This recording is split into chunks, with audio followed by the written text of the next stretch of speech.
नमस्कार सभी साथियों को स्वागत करता हूं सभी का इस यूट्यूब चैनल पर जिसका नाम है स्टडी विद पीएन लोधा।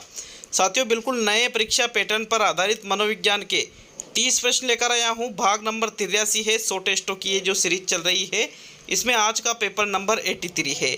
तो संपूर्ण 30 प्रश्न हैं जो लेवल 1 के लिए भी है और लेवल 2 के लिए भी है। साथ ही आपके सेकंड ग्रेड एग्ज़ाम और फर्स्ट ग्रेड जो शिक्षक भर्ती है, इसके लिए भी बेहद उपयोगी है। तो चलिए शुरू करते हैं आज के इस वीडियो को। पूरे 30 प्रश्नों को करके जाना और कमेंट बॉक्स में कमेंट करना कि 30 में से कितने प्रश्न आपने सही किए हैं। तो चलिए देख लेते हैं आपके पहला प्रश्न। साथियों, प्रश्न नंबर 1 है, जब बच्चा किसी गाय को देखता है तो उसका पक्ष कहलाता है भावात्मक पक्ष, ज्ञानात्मक पक्ष और क्रियात्मक पक्ष, और इनमें से कोई नहीं। तो देखो, कोई भी चीज़ को बालक के द्वारा जब देखा जाता है साथियों, जब किसी भी चीज़ को देखा जाता है तो बालक का कौन सा पक्ष सक्रिय होता है, उससे संबंधित ज्ञानात्मक पक्ष संबंधित होता है। बाद में भावात्मक और क्रियात्मक पक्ष आता है। तो यहाँ पर ज्ञानात्मक पक्ष विकल्प नंबर जो 2 है आपके प्रश्न संख्या 1 का बिल्कुल सही उत्तर होगा। नेक्स्ट ये प्रश्न संख्या 2 की ओर बढ़ेंगे। तो चलिए दूसरा प्रश्न देखेंगे। व्यक्तित्व के निर्माण का महत्वपूर्ण साधन है, भाव है, संवेग है, अनुकरण है और सहयोग है। तो प्रश्न नंबर 2 का राइट आंसर बताइए, कौन सा विकल्प आपके प्रश्न नंबर 2 में सही है। व्यक्तित्व के निर्माण का जो महत्वपूर्ण साधन है, उसका चयन आपको प्रश्न संख्या 2 में करना है। तो राइट आंसर देख लेते हैं साथियों। व्यक्तित्व के निर्माण का जो महत्वपूर्ण साधन है वो क्या है, इनमें से भाव, संवेग, सहयोग या अनुकरण। तो प्रश्न नंबर 2 में आपके जो सही उत्तर है वो रहेगा अनुकरण, क्योंकि हम अनुकरण करके ही सर्वाधिक चीज़ों को सीखते हैं और अनुकरण करके ही चीज़ों को ग्रहण करते हैं साथियों। इसलिए तीसरा विकल्प आपके प्रश्न संख्या 2 में सही रहेगा दिए गए विकल्पों के अनुसार।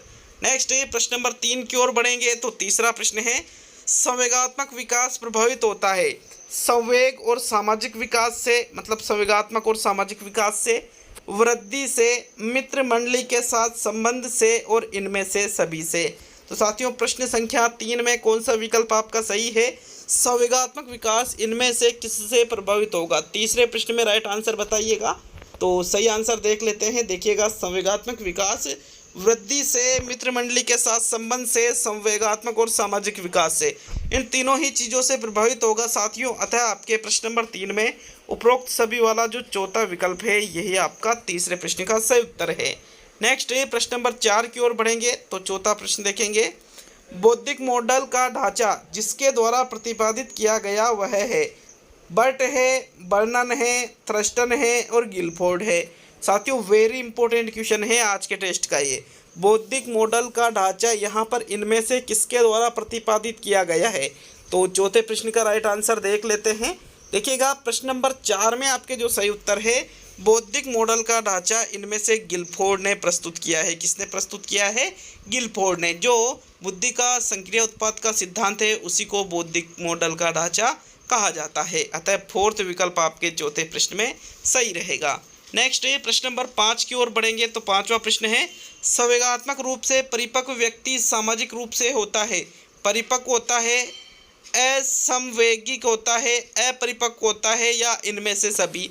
तो देखो, जो व्यक्ति संवेगात्मक रूप से परिपक्व है, ठीक है, वह व्यक्ति सामाजिक रूप से भी परिपक्व ही होगा साथियों, क्योंकि संवेगात्मक विकास अच्छा हो रहा है तो मतलब सामाजिक विकास भी अच्छा होगा। अतः विकल्प नंबर 1 आपके प्रश्न नंबर 5 में सही है।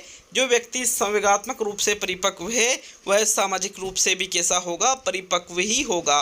विकल्प 1 5वें प्रश्न में सही रहेगा। नेक्स्ट प्रश्न नंबर 6 की ओर बढ़ेंगे। तो छठा प्रश्न देखेंगे। इनमें से किशोरावस्था में अभाव रहता है अमूर्त चिंतन का, तार्किकता का, स्वयं प्रेम का और आत्म केंद्रिता का। साथियों, इनमें से किशोरावस्था में जिसका अभाव रहता है उसका चयन आपको प्रश्न नंबर 6 में करना है। तो बताइए प्रश्न संख्या 6 में कौन सा विकल्प सही रहेगा। देखिए, अमूर्त चिंतन करने की क्षमता उसके अंदर आ जाती है। एक जो किशोर होता है वह जो चीज़ें उसके सामने नहीं होती है उनके प्रति भी वो चिंतन आसानी से चिंतन और तर्क करने लग जाता है। तो इसका तो अभाव नहीं रहता है। तार्किकता का गुण उसमें विकसित हो जाता है, वह चीज़ों के पीछे तर्क देने लग जाता है। खुद से प्रेम करने की भावना उसमें प्रबल होती है।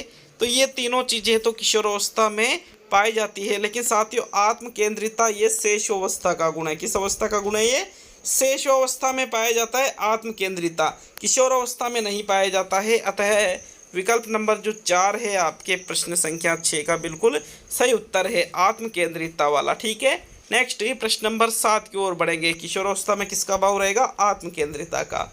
तो प्रश्न नंबर 7 को देखेंगे। आपके 7वां प्रश्न है, निम्न में से कौन सी विशेषता सामाजिक रूप से वंचित वर्ग के विद्यार्थियों की नहीं है? तो पहला विकल्प है बालकों की देखभाल के अनुभव उन्हें स्कूल के प्रभावशाली ढंग से तैयार नहीं करते, नियमित स्वास्थ्य संबंधी देखभाल नहीं मिलती, व्यापक एवं विविध अनुभव को प्राप्त करने का मौका नहीं मिलता है, और विद्यालय में अच्छा करने के लिए अभिप्रेरित नहीं किया जाता है। अभिप्रेरित लिखा था, ये टाइपिंग मिस्टेक की वजह से ऐसा लिखा है माया। तो साथियों देखो, जो बालक सामाजिक रूप से वंचित वर्ग के होते हैं उनको विद्यालय में अभिप्रेरित नहीं किया जाता, या व्यापक एवं विविध अनुभव प्राप्त नहीं होते, या नियमित स्वास्थ्य संबंधी देखभाल नहीं मिलती, या उन्हें उनके देखभाल के अनुभव उन्हें स्कूल के लिए प्रभावशाली ढंग से तैयार नहीं करते। तो साथियों जो इन विद्यार्थियों की समस्या नहीं है, वंचित वर्ग के बालकों के विद्यार्थियों की विशेषता नहीं है, उसका चयन करना है आपको प्रश्न नंबर 7 में। तो राइट आंसर है आपके विकल्प नंबर 2 कि उन्हें नियमित स्वास्थ्य संबंधी देखभाल नहीं मिलती।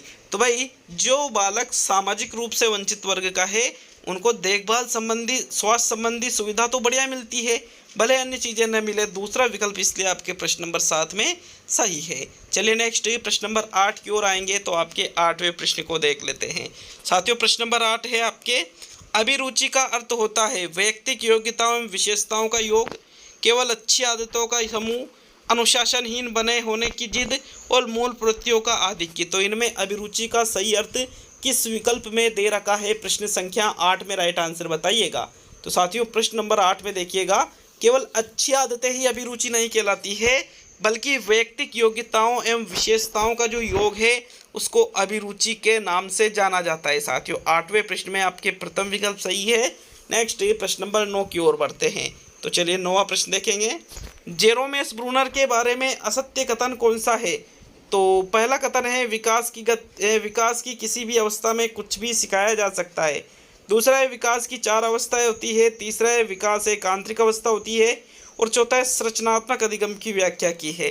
तो जेरोमेस ब्रूनर के बारे में जो कथन असत्य है उसका चुनाव आपको प्रश्न संख्या 9 में करना है। साथियों राइट आंसर देख लेते हैं। जेरोमेस ब्रूनर ने कहा है कि विकास की किसी भी अवस्था में बालक को कुछ भी सिखाते हैं, सही है, लेकिन उन्हें विकास की 4 अवस्थाएं नहीं, विकास की 3 अवस्थाओं का प्रतिपादन किया है। साथियों अतः 9वें प्रश्न में आपके दूसरा विकल्प सही है।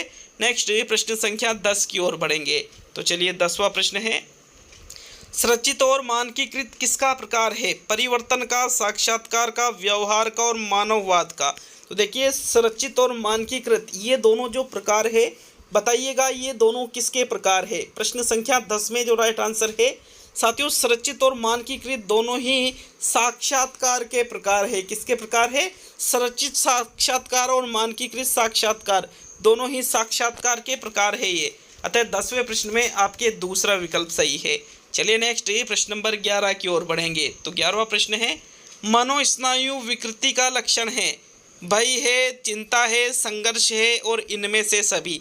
तो प्रश्न नंबर 11 में राइट आंसर बताइए कौन सा विकल्प आपके 11वें प्रश्न का सही उत्तर होगा? मनोस्नायु विकृति का लक्षण इनमें से कौन सा है? साथियों देखो भय, चिंता, संघर्ष तीनों ही यहाँ पर, भय मतलब डर, चिंता भी हमें, भय भी हमें, संघर्ष, तीनों ही चीज़ें हमारे लिए नकारात्मक होती है, इससे हमारा मन जो है साथियों वो विचलित होता है।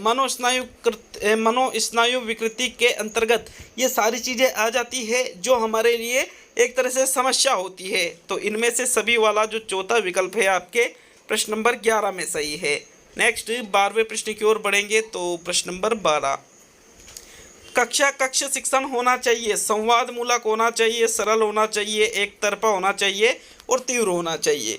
तो 12वें प्रश्न का राइट आंसर बताइए, कक्ष शिक्षण इनमें से कैसा होना चाहिए? साथियों देखिए एक तरफा नहीं होना चाहिए, सरल या तीव्र भी नहीं, बल्कि संवाद मूलक जो शिक्षण होना चाहिए वो बिल्कुल कक्ष का शिक्षण कैसा होना चाहिए? संवाद मूलक होना चाहिए। संवाद मूलक मतलब जिसमें विद्यार्थी भी एक्टिव रहे और छात्रों से अध्यापक की बातचीत हो, चर्चा हो, तर्क वितर्क हो साथियों, इस प्रकार का शिक्षण कक्ष में होना चाहिए। तो वो ही आपका आंसर है 12वें प्रश्न में प्रथम विकल्प सही है। नेक्स्ट ये प्रश्न नंबर 13 की ओर बढ़ेंगे। तो चलिए 13वां प्रश्न देखेंगे। आपके प्रश्न नंबर 13 है, शिक्षक प्रभावी अनुदेशन प्रदान करने हेतु जिन स्रोतों का प्रयोग करता है उन्हें कहते हैं द्वितीयक स्रोत, प्राथमिक स्रोत, शिक्षण की तकनीकी और शिक्षण सामग्री। तो 13वें प्रश्न का राइट आंसर बताओ भाई, कौन सा विकल्प आपके प्रश्न नंबर 13 में सही है। शिक्षक के द्वारा यहाँ पर क्या कार्य किया जा रहा है, प्रभावी अनुदेशन प्रदान किया जा रहा है। और प्रभावी अनुदेशन प्रदान करने के लिए वह जिन स्रोतों का प्रयोग करता है उन स्रोतों को क्या कहा जाता है साथियों, तो उन स्रोतों को कहा जाता है शिक्षण सामग्री। क्या कहा जाता है, शिक्षण सामग्री। विकल्प नंबर 4 आपके प्रश्न नंबर 13 में सही रहेगा। चलिए नेक्स्ट प्रश्न नंबर 14 की ओर बढ़ेंगे। तो आपके 14वां प्रश्न, छात्रों में रटने की प्रवृत्ति को रोकने के लिए कैसे प्रश्न पूछने चाहिए, वस्तुनिष्ठ प्रश्न, लघुत्तरीय प्रश्न, दीर्घोत्तरीय प्रश्न और निबंधात्मक प्रश्न। तो साथियों रटने की प्रवृत्ति को रोकने के लिए देखो साइकोलॉजी का प्रश्न है, लेकिन कुछ चीज़ें मैंने टीचिंग मेथड की भी ऐड की है इस टेस्ट में। तो रटने की प्रवृत्ति को रोकने के लिए जिस प्रकार के प्रश्नों को छात्रों से पूछना चाहिए वह किस प्रकार के प्रश्न हैं। प्रश्न संख्या 14 में राइट आंसर देख लेते हैं। तो देखिए वह प्रश्न है वस्तुनिष्ठ प्रश्न, ऑब्जेक्टिव टाइप के जो क्वेश्चन होते हैं इससे रटने की प्रवृत्ति का जो विकास है वो बंद हो जाता है साथियों, क्योंकि कितने क्वेश्चन होते हैं ऑब्जेक्टिव टाइप के, उनको रटना नामुमकिन होता है। विकल्प 1 आपके प्रश्न नंबर 14 में सही है। नेक्स्ट 15वें प्रश्न की ओर बढ़ते हैं। तो चलिए 15वां प्रश्न देखेंगे। नाटक भ्रमण आदि है, क्रियात्मक साधन है, त्रिआयामी साधन है, प्रक्षेपित सामग्री है और ग्राफिक सामग्री है। तो प्रश्न संख्या 15 में राइट आंसर बताओ भाई, कौन सा विकल्प 15वें प्रश्न में सही रहेगा। यहाँ पर देखो 14वें प्रश्न में 1 मिनट, हाँ ठीक है, 15वें प्रश्न में नाटक भ्रमण आदि इनमें से कौन सी शिक्षण सहायक सामग्री के अंतर्गत आते हैं। तो साथियों त्रिआयामी 3D सामग्री तो नहीं है, ना ही प्रक्षेपित है, ना ही ग्राफिक है, बल्कि ये क्रियात्मक साधन है। कैसे साधन है, क्रियात्मक, क्योंकि नाटक करते हैं, भ्रमण करते हैं तो क्रिया होती है छात्रों की, अतः इनको किस में सम्मिलित करेंगे, हम क्रियात्मक साधनों में सम्मिलित करेंगे। विकल्प 1 आपके प्रश्न 15 में सही है। नेक्स्ट 16वें प्रश्न की ओर बढ़ेंगे। तो आपके प्रश्न नंबर 16 है, एनसीएफ 2005 में एक शिक्षक की भूमिका परिभाषित है, सूचना संप्रेषणकर्ता के रूप में, फिर ज्ञान प्रेषणकर्ता के रूप में, सर्वा के रूप में और अनुशासता के रूप में। तो एनसीएफ 2005 में आपको बतानी है कि भाई शिक्षक की भूमिका किस रूप में परिभाषित की गई है।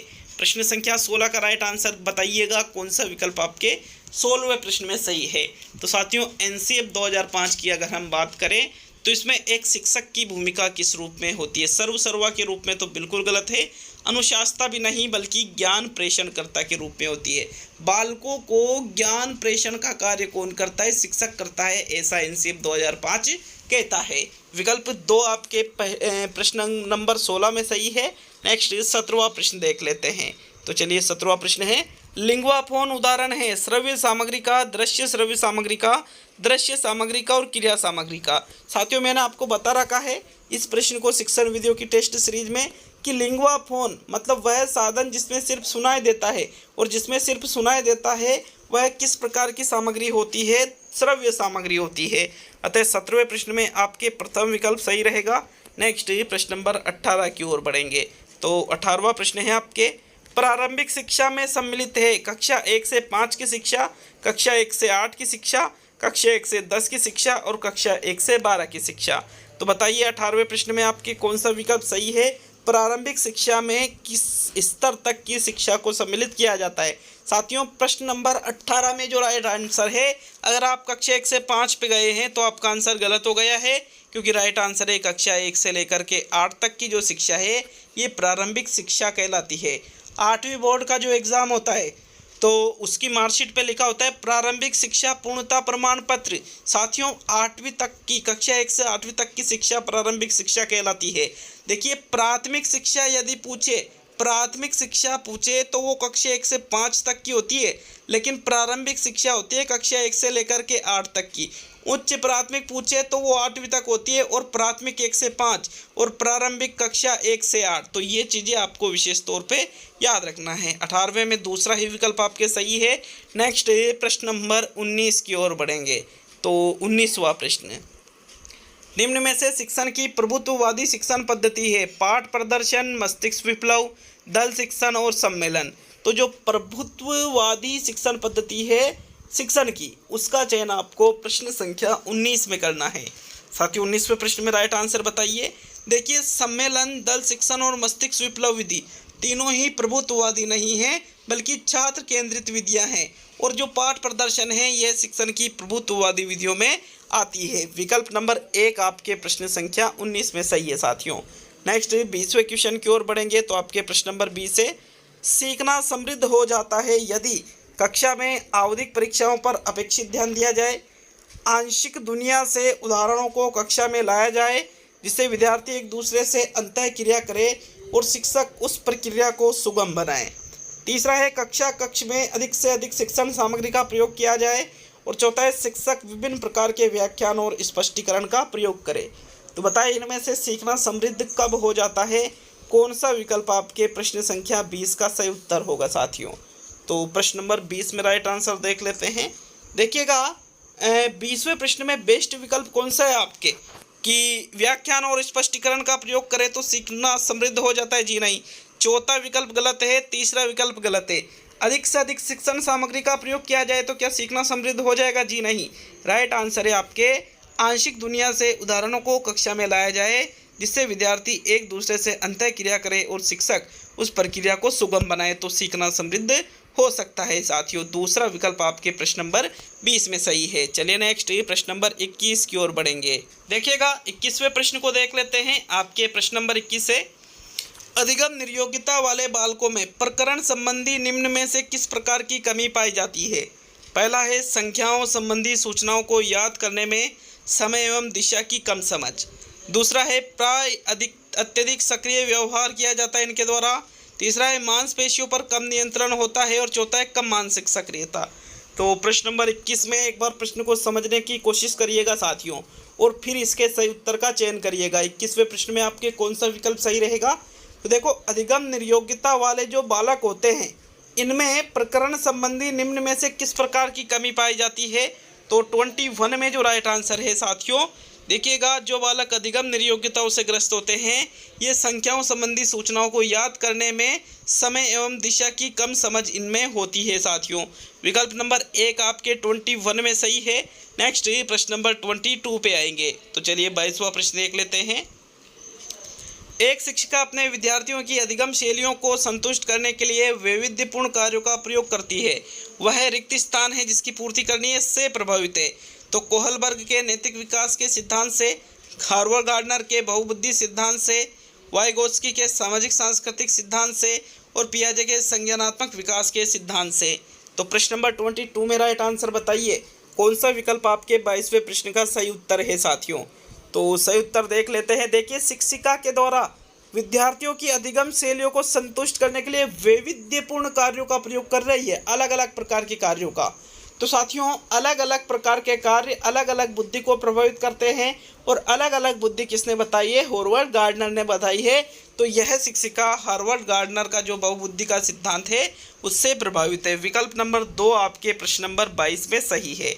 नेक्स्ट प्रश्न नंबर 23 की ओर बढ़ेंगे। वीडियो अच्छा लगे तो लाइक शेयर जरूर करिएगा। चलिए 23वां प्रश्न। एक बालक जो पढ़ने में कमजोर है अपनी असफलता का कारण अध्यापक के पक्षपात को बताता है। वह निम्न में से किस रक्षा युक्ति का प्रयोग कर रहा है? उत्क्रमण रचना, प्रक्षेपण, दमन और क्षतिपूर्ति। तो बताइए प्रश्न नंबर 23 में कौन सा विकल्प सही रहेगा? बालक क्या है? पढ़ने में कमजोर है साथियों, और वो अपनी असफलता का कारण किसको बता रहा है? अध्यापक ने मेरे साथ पक्षपात किया है इसलिए मैं असफल हुआ हूँ, ऐसा उसका कथन है। तो वह कह रहा है प्रक्षेपण। क्या कर रहा है? वो प्रक्षेपण कर रहा है, मतलब अपनी कमी को दूसरे के ऊपर धकेलना। दूसरा विकल्प 23 में सही है। दमन में चीज़ों को दबा दिया जाता है, अपनी जो इच्छाएं होती है उनको हम दबा देते हैं। क्षतिपूर्ति में जब कोई कमी होती है तो उसको हम बाहरी माध्यम से पूरा करते हैं। जैसे एक लंगड़े बालक के द्वारा, एक जो अपंग बालक है उसके द्वारा कक्षा में प्रथम स्थान ला करके अपने शरीर की कमी की पूर्ति करना दूसरे क्षेत्र से, तो वो क्षतिपूर्ति हो जाता है। विकल्प नंबर 2 आपके 23 में सही है साथियों। नेक्स्ट 24 पे आएंगे। तो चलिए 24वां प्रश्न देखेंगे। सुमेलित नहीं है प्राकृतिक बुद्धि गार्डनर, 16 पीए प्रश्नावली केटेल, धारणात्मक बुद्धि आल्पोर्ट और त्रिआयामी बुद्धि गिलफोर्ड। तो इनमें से जो सही सुमेलित नहीं है उसका चयन आपको 24 में करना है। साथियों, प्रश्न नंबर 24 में कौन सा आंसर सही है? मोस्ट इंपोर्टेंट क्वेश्चन है आज के इस टेस्ट का, स्टार कर लीजिए प्रश्न को। प्राकृतिक बुद्धि के बारे में हार्वर्ड गार्डनर ने अपने बहुबुद्धि के सिद्धांत में बताया है। 16 पीए प्रश्नावली के बारे में आरबी केटल ने बताया है, लेकिन धारणात्मक बुद्धि यहाँ पर आल्पोर्ट ने नहीं बताई है। साथियों, धारणात्मक बुद्धि का संबंध आल्पोर्ट से नहीं है, त्रिआयामी बुद्धि गिलफोर्ड के द्वारा ही बताया गया है, क्योंकि त्रिआयामी बुद्धि का सिद्धांत किसने दिया है?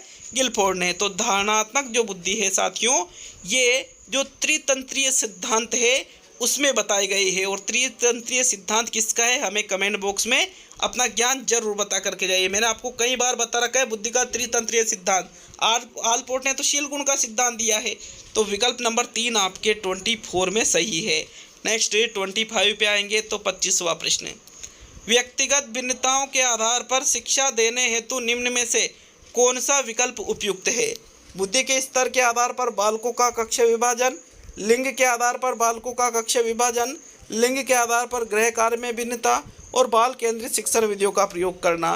तो साथियों, बहुत ही शानदार प्रश्न है। व्यक्तिगत विभिन्नताओं के आधार पर शिक्षा देनी है आपको। किसके आधार पर? व्यक्तिगत विभिन्नता के। तो लिंग के आधार पर तो बिल्कुल भी नहीं होगा। दूसरा तीसरा आंसर आपका नहीं है। पहला या चौथा विकल्प कौन सा सही रहेगा आपके प्रश्न नंबर 25 में? तो 25वें प्रश्न में देखिएगा, बाल केंद्रित शिक्षण विधियों का प्रयोग, यहाँ पर चौथा विकल्प सही है। कई जगह आपको इसका आंसर प्रथम विकल्प भी मिलेगा, तो मुझे भी इसका आंसर अधिकतर जगह बुद्धि के स्तर के आधार पर बालकों का कक्ष विभाजन मिला। लेकिन साथियों, व्यक्तिगत विभिन्नता का ध्यान तो इसमें भी रखा जा रहा है, क्योंकि बुद्धि का स्तर ध्यान में रखा जा रहा है, तो इसमें व्यक्तिगत विभिन्नता साफ साफ झलकती है। अतः यहाँ प्रथम विकल्प भी सही हो सकता है, लेकिन मैं जाऊँगा चौथे विकल्प पर। कमेंट बॉक्स में कमेंट जरूर करें प्रश्न नंबर 25 के लिए, ठीक है। नेक्स्ट ये प्रश्न नंबर 26 पे आते हैं। तो 26वां प्रश्न है, जीवन का स्वर्णकाल किसे कहते हैं? शैशवावस्था को, बाल्यावस्था को, किशोरावस्था को और इनमें से सभी। तो 26 का राइट आंसर बताइएगा, कौन सा आपके 26 में सही रहेगा। जीवन का स्वर्णकाल किसको कहा जाता है साथियों? 26वें प्रश्न में आपके जो सही उत्तर है, जीवन का स्वर्णकाल किशोर अवस्था को कहा जाता है, गोल्डन एज। इंग्लिश में इसको क्या कहते हैं? Golden age. जीवन का स्वर्णकाल किशोर अवस्था कहलाती है। बसंत ऋतु, जीवन का स्वर्णकाल, जीवन का दुखदायी काल भी सर्वाधिक यही होता है साथियों। थर्ड विकल्प आपके 26 में सही है। नेक्स्ट प्रश्न नंबर 27 पे आते हैं। तो 27वां प्रश्न है आपके, संक्रमण काल में निष्पादन के स्तर में सुधार रुक जाता है, इस रुके हुए स्तर को क्या कहा जाता है? पठार, पहाड़, प्रासंगिकता और स्वायत्त। तो 27 का एक बार प्रश्न को समझने की कोशिश कीजिएगा और फिर सही उत्तर का चयन कीजिएगा। तो संक्रमण काल जो सीखने का काल होता है, इसमें निष्पादन का स्तर, इसमें सुधार रुक जाता है। निष्पादन का स्तर मतलब साथियों, जो हम परफॉर्मेंस कर रहे हैं, जो चीज़ें हम सीख रहे हैं, उसमें सुधार होना रुक जाता है। तो इसको क्या कहा जाता है? अधिगम का पठार कहा जाता है साथियों। क्या कहा जाता है इसको? अधिगम का पठार। पहाड़ नहीं, पठार कहेंगे यहाँ पर। विकल्प 1 आपके 27 में सही है। देखिए, पूरे 30 प्रश्न आपको क्वालिटी वाले मिल रहे हैं, रेगुलर मिल रहे हैं, दूसरी चीज़ तो कि रेगुलर मिल रहे हैं साथियों। और आप इन चीज़ों को निश्चित रूप से हल करोगे एग्ज़ाम तक, तो बहुत ही ज़्यादा आपको फ़ायदा मिलेगा एग्ज़ाम में। 27 में प्रथम सही है। नेक्स्ट 28 पे आएंगे। तो 28वां प्रश्न, किस मनोवैज्ञानिक ने कौशल अर्जन के चरणों का प्रभावशाली वर्णन किया? स्किनर ने, शीर्षक ने, फिट्स ने और डायमंड ने। साथियों, इनमें से कौशल अर्जन के चरणों का प्रभावकारी वर्णन किसके द्वारा किया गया है? 28 में राइट आंसर बताइएगा। तो यहाँ जो कौशल अर्जन के चरण होते हैं, उन पर प्रभावशाली वर्णन, उनका प्रभावशाली वर्णन फिटस के द्वारा किया गया है। किसके द्वारा किया गया है? फिटस के द्वारा। विकल्प 3 आपके 28 में सही है। नेक्स्ट प्रश्न नंबर 29, जो कि आज का सेकंड लास्ट प्रश्न है, उसको देख लेते हैं। चलिए 29वें प्रश्न को देखेंगे। आपके प्रश्न नंबर 29 है, प्रत्येक वर्ग के शब्दों को एक साथ पुनः स्मरण करने को क्या कहते हैं? द्वितत्व कहते हैं, वर्ग गुच्छन कहते हैं, पुनः समर्पित कहते हैं और समरणित कहा जाता है इनको साथियों। तो प्रश्न नंबर 29 में राइट आंसर बताओ भाई, कौन सा विकल्प आपके 29 में सही रहेगा?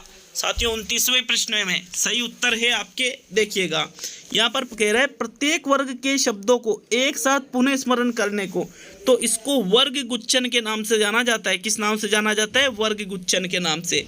विकल्प 2 आपके 29 में सही है।